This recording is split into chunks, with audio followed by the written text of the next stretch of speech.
Hey, what's up YouTube? So today we're going to be reviewing the Sprint Galaxy Nexus. I've been using this phone for a little over a week now, ever since I unboxed it, and I've gathered enough information to actually be able to make this video, share some of my thoughts, give you some of my opinions. So let's just jump straight to it. This is just going to be a general focused review, just an overall summary. So if you want a lot of specs and a lot of detail, maybe this isn't the type of video for you, but if you just have maybe about 10 minutes, we're going to try to get through this. So we're going to start with the bad. We're going to start with the radios on the phone signal strength. The 3G radios and the Wi-Fi radios on this phone are pretty terrible. As of right now, 3G connectivity on this phone is actually pretty bad. Here in my city, and especially more specifically in my block, with my Epic 4G Touch, I'm able to get maybe about 2 bars, 2.5 bars, and that'll go up and down. With this one here, it'll say that I have 2 bars, and as soon as I make a phone call, it'll drop to 1 bar, or I'm just not able to make a phone call. I have been moving around, going to different cities, and 3G has been pretty spotty on this phone. I just can't sugarcoat it. It's been pretty bad.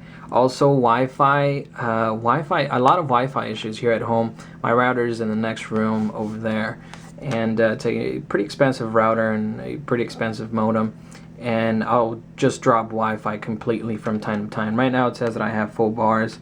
If I put this in a case, it'll drop. Sometimes it'll say that Wi-Fi is on here on the toggle, but I have no Wi-Fi. So Sprint did issue an update. I haven't really seen too many improvements after the update. Hopefully Sprint can sort that out, maybe with a few updates. But as a radio and as a phone to make phone calls and everything, it's been pretty bad. I've had several dropped calls, so there's no way to sugarcoat that. It's just been pretty bad when it comes to the radios. So if you're in a spotty Sprint area, check it out, try it out to 14 days if you're signing the contract, but just be aware that the radios aren't the best feature on this phone. So that's that. And then another bad thing is battery life. Battery life, if you're a heavy user, I would say 2.5 hours to 3.5 hours is what you're going to get out of the phone, out of the battery, and that's just not cutting it. If you do a lot of web browsing, a lot of YouTube, a lot of email, a lot of phone calls, you're going to run through the battery pretty fast. I don't know what these companies are thinking. You're pushing so many pixels to the resolution here, 720p HD. You're going to go through your battery like this. So battery life has been pretty bad. However, for me, it's not affecting me too much because I did take the initiative to buy a spare battery and buy a cradle. So that's an additional 30 to 50 bucks. On top of what you're paying for the phone. Now keep in mind, I paid full retail price for this phone. Even though I didn't buy it at the store, I did pay premium price for this. So on top of that, you have to pay 30 to 50 bucks. Or you can check Amazon to see if there's a spare battery, but that's probably what you're going to want to do if you're a heavy user. That's just the way it's going to be. And if you're an average, just an average consumer where you do the regular tasks on your phone and you're not abusing the crap out of the phone, then you should be all right. You might get 4 to 6 to 7 hours of juice on this phone. So those are the two main concerns. Now we're going to jump on to the good, because really there's not a whole lot that's bad with this phone. The good: hardware, cameras, and screen resolution. Hardware, the phone is absolutely gorgeous. It's one of the best looking phones that I've owned. You have a nice contour display. The screen is a Super AMOLED HD display. You have virtual buttons here, so when your phone is on, you're going to have the buttons down here, and then when you turn off your phone, it's a nice black slab, really sexy design. You have a 1.3 megapixel front-facing camera that's able to do HD recording, which is great. You have a 5 megapixel sensor in the back that takes really amazing pictures. Once you work with the Galaxy Nexus and you learn how to take pictures with this phone, pictures are actually very nice. The HD video, 720p HD and 1080p video, could be a little bit improved. It's a little shaky from time to time, but it's it's pretty good. And I'm happy to report that the speaker here on the Sprint version, it's actually a lot better than the Verizon one. It's not too muffled, it's not too low, it's just fine. As far as hardware, really gorgeous. And I'm surprised that Samsung announced the Galaxy S3 looking the way it did. I was really disappointed. And I know for some of us, we're waiting for that, but this is actually probably better than that, in my opinion, as far as design goes. So as far as hardware is amazing. Camera screen resolution, like I said, this is a 720p HD screen, and everything just looks amazing on this thing here. Pictures, wallpapers, I mean, everything is really detailed. And if you're watching a lot of YouTube, especially HD YouTube videos, I mean, everything just looks really sharp on this screen. I can't stress it enough. You actually have to pick it up and play with it. The fact that it is a pentile matrix display is pretty bad, but you know what? It's not really bad. I haven't really found too many flaws with the screen. I've actually been pretty pleased. I do a lot of YouTube, HD YouTube, and it looks amazing. Wallpapers look amazing. So on that front, the phone is amazing. And then you have all the ice cream sandwich goodness.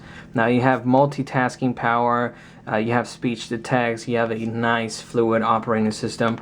Multitasking coming from Android 4.0.1, which I had in Verizon. One of the main reasons why I gave the phone back was because it was really sluggish, really slow. But I'm happy to report that with Android 4.0.4, everything is just a lot snappier. Everything is a lot smoother. The phone doesn't feel slow at all.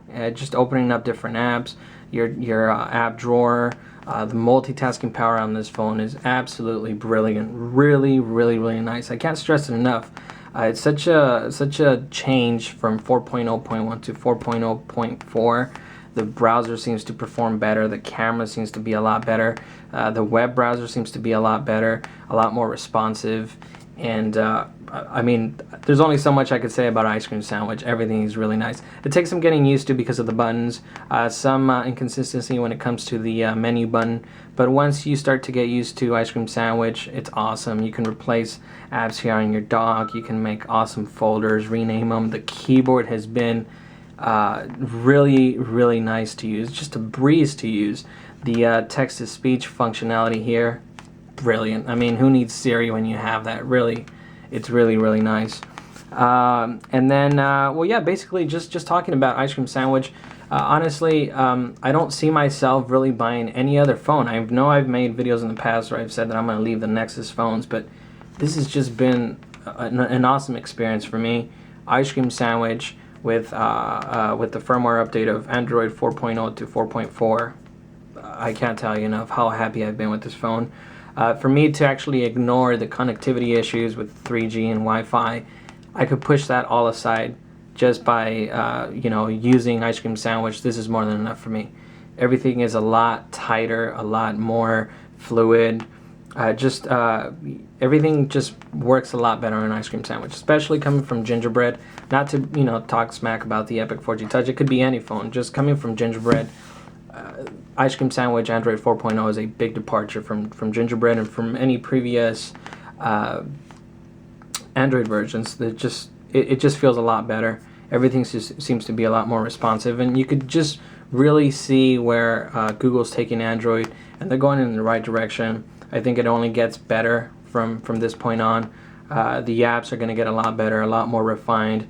Now that Matias Duarte is in the team, and they have new requirements to make apps, everything just looks a lot better, and icons look better. The performance is going to be a lot better, and it only gets better from this point on. So I really have no hesitation in recommending this phone. Actually, my brother got it, and I was really glad that he got it. Coming from a Palm Pre, he said that this phone is right up there. He's really happy with it, and I think a lot of you would actually be really happy with it. I'm not saying that this is better than this phone or this phone is better than this one. I just think that this phone is a super beast. It's a super fast phone. It's got a lot of things going for it. Mainly it's the processing power that this phone has. This phone isn't going to be the fastest phone in the world, but I think as a whole phone with all the features that I've just listed, this is probably the better phone for a lot of people. So hope this helps. Hope you enjoyed this review. If you did, feel free to hit the like button down there. If you have any comments, any questions, feel free to leave them down below. If you haven't subscribed, subscribe. I'm going to be making more videos. We're going to be getting the Evo 4G LTE and reviewing that, and maybe comparing it to this phone and this phone. So thank you so much for watching. Hopefully you enjoyed this, and I guess I'll talk to you guys in the next video. Cheers.